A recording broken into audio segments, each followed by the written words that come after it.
안녕하세요. 오늘도 여러분의 성공적인 배팅을 위하여 열심히 분석하는 승부사리 철룡입니다. 100%의 적중률이 아니더라도 수익 실현할 수 있게끔 도와드리겠습니다. 조합픽은 스포츠 가족방에서 안내드리고 있습니다. 입장 방법은 영상 하단의 댓글에 기재해 두었습니다.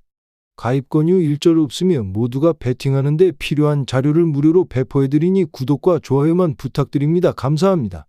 첫 번째 경기는 OK금융그룹 대 현대캐피탈입니다. 먼저 OK금융그룹은 3년 만에 본배구 무대에 진출합니다. 오랜만에 본배구를 즐길 수 있게 됐지만 현대캐피탈과의 정규리그 최종전에서 패하면서 계산이 꼬였습니다. OK금융그룹은 이 경기에서 패하며 준 플레이오프 삭제에 실패했고 그와 동시에 플레이오프 진출도 장담할 수 없는 처지가 됐습니다. OK금융그룹의 가장 큰 무기는 범실 관리 능력과 공격 정확도입니다. OK금융그룹은 정규리그 36경기에서 650 범실을 기록하며 이 부문 1위에 올랐습니다. 공격 성공률 역시 51.74%를 기록하며 공격 부문 상위권에 위치 중입니다.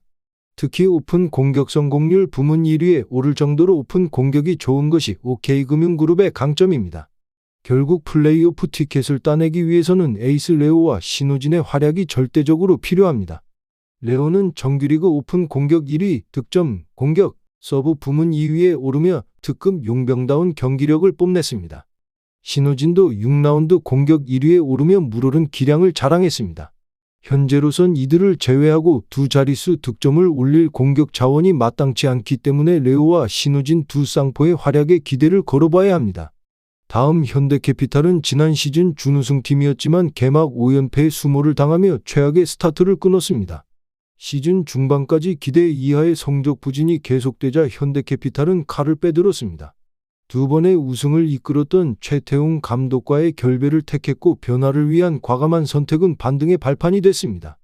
최태웅 감독 체제에서 4승 13패 승점 16점에 그쳤던 현대캐피탈은 진순기 감독 대행 체제에서 14승 5패 승점 39점을 쌓아 올렸습니다. 시즌 중반부터 착실히 승점을 쌓아 올리면서 정규리그 막판까지 집중력을 잃지 않은 것이 대반전 드라마를 쓸 수 있었던 원동력이었습니다. 다양한 시도 대신 정석적인 방법을 택한 것이 공격력 회복에 도움이 됐습니다. 시즌 초반 미들블로커, 아웃사이드 히터 등 다양한 포지션을 오가며 포지션 적응에 애를 먹던 허수봉은 시즌 중반 이후 아웃사이드 히터에 고정되면서 제 공격력을 되찾았습니다. 이로써 아흐메드, 허수봉, 전광인으로 이어지는 삼각편대가 완성됐고 현대캐피탈의 폭발적인 공격력이 되살아날 수 있었습니다. 결론부터 말하자면 현대캐피탈이 승리할 것으로 보입니다. 단 1승의 플레이오프 진출 여부가 달린 만큼 확실한 공격포인 레오의 공격 점유율을 크게 높일 것으로 예상됩니다. 극단적으로 레오의 공격 가담률을 높이게 될 경우 가뜩이나 다양하지 않은 공격 루트가 더욱 단순해지면서 현대캐피탈의 높은 블로킹 라인에 고전하게 될 것으로 전망됩니다. 반대로 현대캐피탈은 다양한 공격 자원을 갖춘 팀입니다. 아흐메드, 허수봉, 전광인으로 구성된 삼각편대의 공격력도 안정적이고 차영석, 최민호를 활용한 속공 공격도 활발합니다. 5명의 공격 자원 모두 두 자릿수 득점을 올릴 수 있으므로 공격 폭발력에 있어 현대캐피탈이 OK금융그룹에 크게 앞설 것으로 예상됩니다. 정규리그 기록을 놓고 보면 공격뿐만 아니라 서브 및 블로킹 등의 부문에서도 현대캐피탈이 상당한 강점을 보입니다.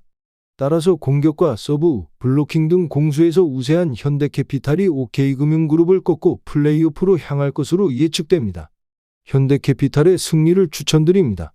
두 번째 경기는 서울 SK 대 원주 DB입니다. 먼저 SK는 연승 질주하며 3위 탈환을 눈앞에 뒀지만 안양 정관장전 원정 경기 패배에 이어 19일 홈에서 펼쳐진 고양 소노와의 홈 경기에서 62대 75로 패하며 연패에 빠졌습니다. 이 경기 패배로 시즌 20회째 기록한 SK는 3위 수원 KT와 1.5경기 차로 벌어진 4위에 머물렀습니다. 리바운드 최하위 구단인 소노에게 골 및 우위를 점하지 못해 리바운드 33대 54로 압도당했고 트랜지션 게임에 능한 SK가 상대보다 많은 속공 찬스를 가져가지 못했습니다. 결국 SK가 잘하는 걸 못하게 되면서 SK는 기세를 높일 수 없었습니다. SK가 하위권 소노에 패한 것보다 충격적인 것은 자밀 원희의 득점이었습니다. 이날 원희는 야투 부진으로 4쿼터에는 무득점으로 마무리했고 총 33분 29초 동안 단 6점에 그쳤습니다. 야투율은 22.2%에 불과했습니다. 김선영, 안영준을 외 국내 선수들이 한 자릿수에 그쳤고 원희의 부진은 곧 패배로 이어졌습니다.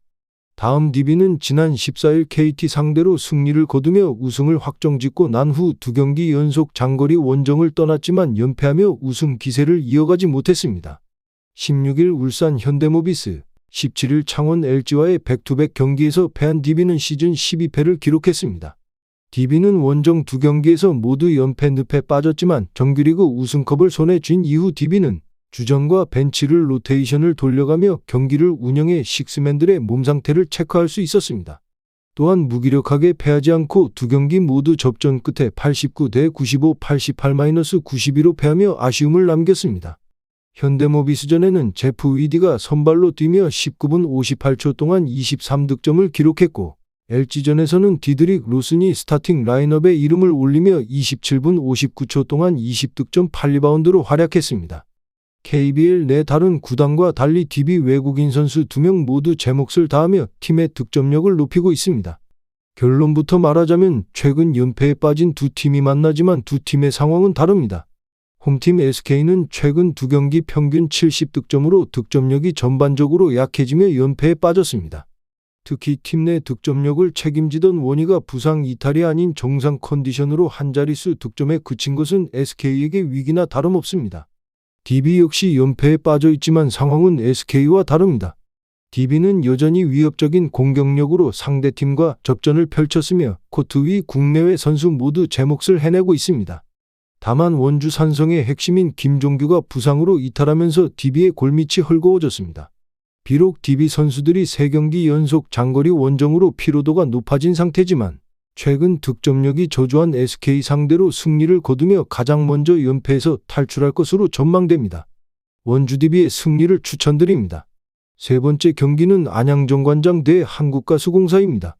먼저 정관장은 19일 LG와의 원정 경기에서 70대 94로 패했습니다. 15승 34패가 된 정관장은 SK전 승리의 기쁨을 이어가지 못하고 패하면서 9위에 머물렀습니다. 이날 정관장의 로버트 카터는 6득점 3리바운드에 그치며 안 좋은 경기력을 보였습니다. 배병준이 3점슛 3개를 포함해 15득점으로 팀 내 최다 득점을 올렸고 박지훈이 11득점으로 뒤를 이었습니다. 정관장은 이날 패배로 원정 17연패라는 수치스러운 기록을 세웠습니다. 이날 LG의 득점은 물론 리바운드까지 25대 50으로 밀리면서 그야말로 압도적인 패배를 당했습니다. 1쿼터부터 밀리기 시작한 정관장은 3점슛을 무려 17개나 내주는 등 수비적으로 아쉬운 모습을 보였고 경기 종료까지 반전을 만들지 못하고 패했습니다. 다음 한국가스공사는 17일 대구에서 열린 손호와의 경기에서 81대 82로 패했습니다. 최근 5경기에서 2승 3패를 기록한 한국가스공사는 20승 30패로 7위 자리를 유지했습니다. 앤드류 니콜슨이 원맨쇼를 펼쳤습니다. 니콜슨은 3점슛 4개와 함께 36득점 9리바운드로 대활약했습니다. 김낙현도 13득점, 신승민이 11득점을 기록했지만 팀의 패배를 막지는 못했습니다. 전반전은 한국가스공사의 리드로 이어졌습니다. 2쿼터에 니콜슨과 벨란겔의 합작으로 48대 43으로 전반을 마무리한 한국가스공사는 3쿼터가 되자 손호 이정현의 득점력이 터지면서 역전을 허용했습니다. 한국가스공사는 4쿼터 초반 재역전에 성공했지만 경기 종료 2분여를 남긴 상황에서 이정현의 엔드원으로 3점을 허용했고 결국 역전까지 허용하며 패했습니다. 결론부터 말하자면 최근 흐름은 양팀 모두 좋지 않지만 정관장의 경우가 더욱 심각합니다. 정관장은 최근 10경기에서 2승 8패를 기록했고 같은 기간 평균 74.3득점에 그쳤습니다. 실점은 86.5점이나 내주며 상대팀에게 너무 쉽게 득점 찬스를 내주고 있습니다. 양팀의 맞대결 최근 흐름으로 봐도 한국가스공사의 우위가 예상됩니다. 이번 시즌 5번의 맞대결에서 첫 2경기는 정관장이 승리했지만 최근 3번 연속으로 한국가스공사가 10점 차 이상 손쉬운 승리를 기록했습니다. 정관장은 홈에서마저 최근 7경기에서 2승 5패에 머물렀습니다. 이번 경기는 한국가스공사의 승리가 예상됩니다. 한국가스공사의 승리를 추천드립니다. 전체적으로 추천은 드리지만 조합픽을 원하신다면 구독과 좋아요 눌러주시면 감사합니다.